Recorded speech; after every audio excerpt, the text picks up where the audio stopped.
பாபிலோனில் இருந்து ஜனத்தை விடுதலையாக்குவதற்கு ஆண்டவருக்கு தேவையானவர்கள் எஸ்ராக்கள், ஆண்டவருக்கு தேவையானவர்கள் நெகேமியாக்கள், ஆண்டவருக்கு தேவையானவர்கள் செருபாபேல், ஆண்டவருக்கு தேவையானவர்கள் தீர்க்க தரிசனம் சொல்லி துணப்படுத்துகிற சகரியாக்கள். ஆகாயிலே தீர்க்க தரிசனம் என்ன தெரியுமா? என் வீடு பாழாய் கிடக்கும் போது நீங்கள் மற்ற பாவின வீடுகளிலே குடியிருக்கிறது என்ன? அதுதான் அவனுடைய தீர்க்க தரிசனம். சகரியாவின் தீர்க்க தரிசனம் என்ன தெரியுமா?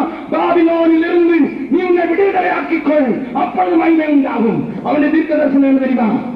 பலத்தினாலும் அல்ல, பராக்கிரமத்தினாலும் அல்ல, ஆண்டவருடைய ஆவியினாலே. அல்லேலூயா, அல்லேலூயா.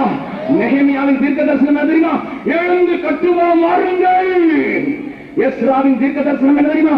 முழு இதயத்தோடு தேவனிடத்தில் திரும்புங்கள்.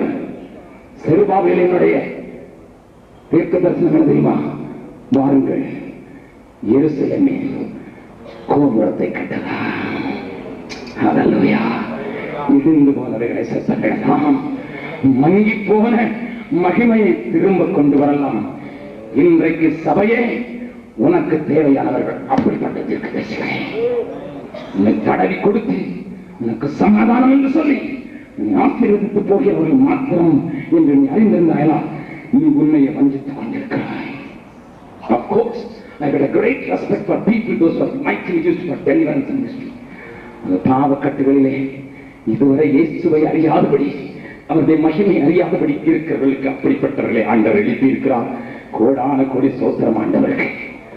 ஆனால் அதனுடைய பெயரை, ஆண்டவரின் பெயரை உச்சரித்து ஆண்டவரின் நாமத்தை தொழுது கொண்டு ஆண்டவருடைய ஜனங்கள் என்று பெயர் பெற்றிருக்கிற உனக்கும் எனக்கும் தேவை. உன்னை உயிர்ப்பித்து இழுத்து உன்னை செயலாக்க தள்ளி விழுந்து தள்ளுகிற தீர்க்கதரிசிகளா? ஒருவேளை இவருடைய எண்ணிக்கை குறைவுதான். இன்றைக்கு இந்தியாவிலே, தமிழ்நாட்டிலே இப்படிப்பட்டவருடைய எண்ணிக்கை குறைவுதான். அந்த காலேபும் யோசுவாவும் 2 பேர் தான், மற்றவர்கள் 10 பேர். இருந்தவர்கள் காலேபும் யோசுவாவும் தான், மற்றவர்களுக்கு அடையாளம் இல்லை. ஆகையினால் தான் கண்ணீரோடு சொல்லுகிறேன், அப்படிப்பட்ட தீர்க்கதரிசிகளை தேவன் சபையில எழுப்பும்படியாய் ஜெபியுங்கள் ஐயா. அப்படிப்பட்ட ஊழியக்காரர்களை தேவன் எழுப்பும்படியாய் ஜெபியுங்கள் ஐயா. இன்னைக்கு சபையை அசைக்கத்தக்கதா அப்படிப்பட்டவர்கள் எழுப்புவார்களா? அப்படிப்பட்டவர்கள் எழுப்புவார்களா?